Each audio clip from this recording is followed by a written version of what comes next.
వాళ్ళు చేస్తూ ఉన్నంతగా మనది సింక్ కాదు కాబట్టి ప్రజలకందరికీ కూడా రెండో వైపున స్టోరీ కూడా తెలియాల్సిన అవసరం ఉంది. కాబట్టి ఈ మధ్యకాలంలో జరుగుతూ ఉన్న కరెంట్ ఈవెంట్స్ మీద ఈ ప్రెస్ మీట్. రాష్ట్రంలో ఈరోజు దిగజారిపోయిన లా అండ్ ఆర్డర్ పరిస్థితులు, పాలనా వైఫల్యాలు, మోసాలు, అబద్ధాల మధ్య కొనసాగుతూ ఉన్న చంద్రబాబు గారి పాలన. వీటి అన్నిటి నేపథ్యంలో మొన్న జూన్ 4వ తారీఖున వెన్నుపోటు దినం పేరిట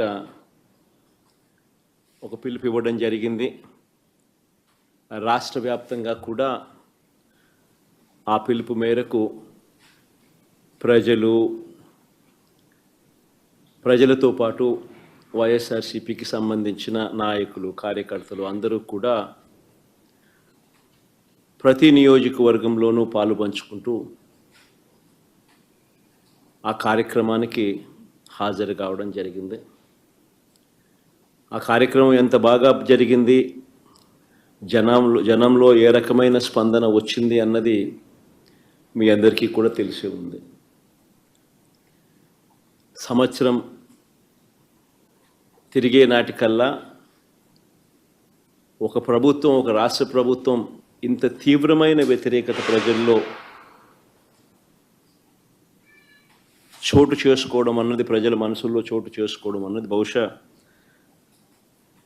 దేశ చరిత్రలోనే కూడా తక్కువైన అరుదైన పరిస్థితులేనేమో. అంత తీవ్రమైన వ్యతిరేకత చంద్రబాబు నాయుడు గారి ప్రభుత్వం మీద కనిపించిన పరిస్థితులు. ఇలాంటి నేపథ్యంలో చంద్రబాబు నాయుడు గారు తాను చేస్తూ ఉన్న డైవర్షన్ పాలిటిక్స్ నుంచే కాకుండా చంద్రబాబు నాయుడు గారి ప్రతి మాటలోనూ కూడా అసహనం కూడా కనిపిస్తూ ఉంది.